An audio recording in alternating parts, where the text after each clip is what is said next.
Hi అండి, అందరికీ నమస్కారం. Welcome back to my channel cherry and shoe wonders. ఈరోజు వీడియోలో నేను మీకు మటన్ పులావ్ ఈజీగా ఏ విధంగా ప్రిపేర్ చేసుకోవాలో చూపిస్తాను. దీనికోసం ముందుగా నేను ఒక హాఫ్ కేజీ దాకా మటన్ తీసుకున్నాను. ఈ మటన్ని కొద్దిగా పసుపు, ఉప్పు, లెమన్ వేసి శుభ్రంగా క్లీన్ చేసుకోవాలి. ఇలా చేయడం వల్ల ఏంటంటే మటన్ నీచు వాసన రాకుండా ఉంటుంది. అలాగే ఈ మటన్ పీసెస్ కాస్త చిన్నగా ఉండేలా చూసుకోండి. నేను వీడియోలో చూపిస్తున్నాను కదా, ఈ సైజులో ఉండేలా చూసుకోండి. ఇప్పుడు ఈ మటన్ని శుభ్రం చేసుకోవాలి.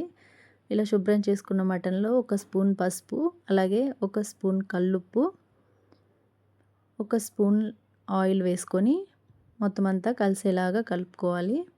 ఇప్పుడు ఈ మటన్ని ఒక 3 విజిల్స్ వచ్చేలాగా ఉడకబెట్టుకోవాలి. నేను కుక్కర్లో ఉడికిస్తున్నాను. నేను తీసుకున్న మటన్ చాలా లేతగా ఉంది, సో 3 విజిల్స్ సరిపోతాయి అన్నమాట.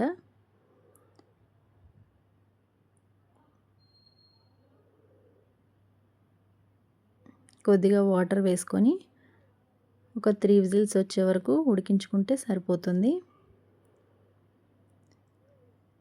చూసారు కదా, మటన్ రెడీ అయిపోయింది. ఇప్పుడు ఈ మటన్ పక్కన పెట్టుకొని మనం వేరొక గిన్నెని తీసుకొని, కాస్త మందపాటి గిన్నె తీసుకోండి. ఇందులో ఒక 3 స్పూన్స్ దాకా ఆయిల్ వేసుకోవాలి. ఆయిల్ కొద్దిగా హీట్ అయిన తర్వాత హోల్ గరం మసాలా వేసుకోవాలి.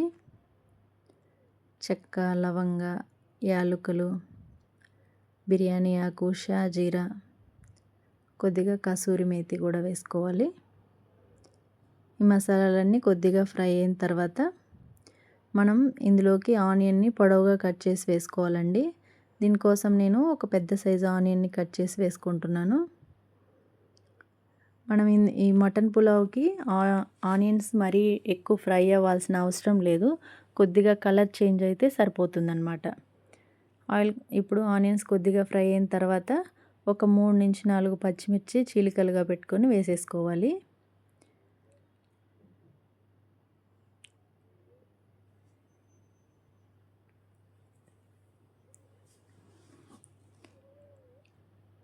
ఈ మటన్ పులావ్ టేస్ట్ చాలా బాగుంటుంది. అలాగే చాలా ఈజీగా కూడా చేసేసుకోవచ్చు. మీరు ఒక్కసారి ట్రై చేసి చూడండి. చేసిన తర్వాత మీకు ఎలా వచ్చిందో నాకు కామెంట్ చేయండి. ఇప్పుడు ఒక స్పూన్ అల్లం వెల్లుల్లి పేస్ట్ వేసుకోవాలి. అల్లం వెల్లుల్లి పేస్ట్ కాస్త పచ్చివాసన పోయే వరకు వేయించుకోవాలి.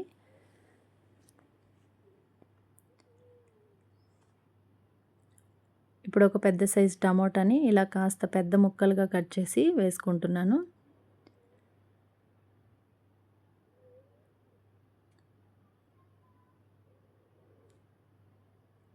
ఇప్పుడు మనం ఇందులో ఒక గుప్పెడంతా పుదీనా, అలాగే ఒక గుప్పెడంతా కొత్తిమీర కూడా వేసుకోవాలి.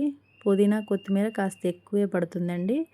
ఇవి పుదీనా, కొత్తిమీర వేయడం వల్ల ముక్కకి మనకు తినేటప్పుడు ఆ ఫ్లేవర్ బాగా తెలుస్తుందన్నమాట. ఇప్పుడు ఇది అడుగంటిపోకుండా కాస్త మధ్య మధ్యలో ఇలా కలుపుతూ ఉండండి.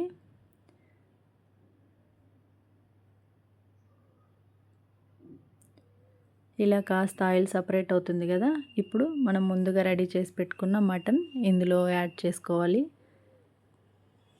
మనం మటన్ పీసెస్ వేయగానే వాటర్ వేయకూడదండి.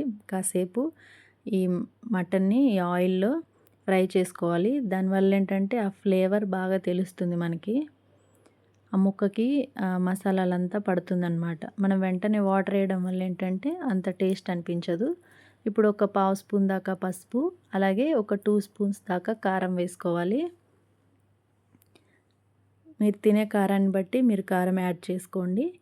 ఒక స్పూన్ ధనియా పౌడర్, ఒక 1/2 స్పూన్ దాకా గరం మసాలా వేసి ఈ మసాలాలన్నీ ముక్కకు పట్టేలాగా బాగా కలుపుకోవాలి. ఇది కాస్త అడుగు పట్టకుండా చూసుకోండి. దీనికోసం నేను బాస్మతి రైస్ తీసుకుంటున్నాను. నేను ఒక 1 అవర్ ముందే రైస్ నానబెట్టుకున్నాను అనమాట. మీకు వీలుంటే కనీసం ఒక 30 మినిట్స్ ముందైనా సరే రైస్ నానబెట్టుకోండి. దానివల్ల రైస్ ఏంటంటే బాగా పొడి పొడిగా వస్తుంది కదా.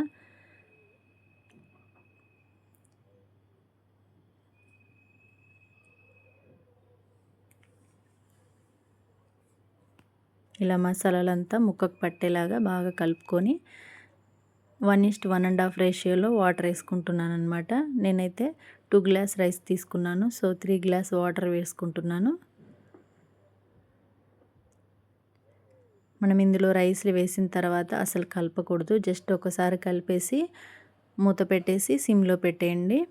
అంతే అండి, రైస్ రెడీ అయిపోతుంది. మనం మాటికి కలపాల్సిన అవసరం లేదు. దానివల్ల ఏంటంటే రైస్ విరిగిపోతుంది. ఈ మటన్ పులావ్ చాలా ఈజీగా రెడీ అయిపోతుంది. మనం ఎక్కువ మసాలాలు యాడ్ చేసుకోవాల్సిన అవసరం ఏం లేదు. ఒకసారి ఇలా ట్రై చేసి చూడండి, తప్పకుండా నచ్చుతుంది మీకు.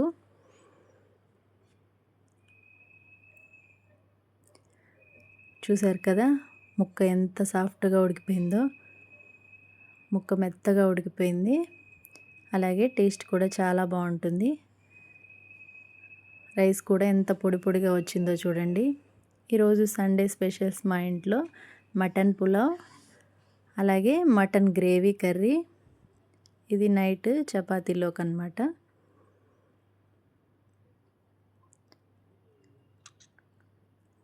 పిల్లల కోసం చికెన్ ఫ్రై కూడా టేస్ట్ చాలా చాలా బాగుంది.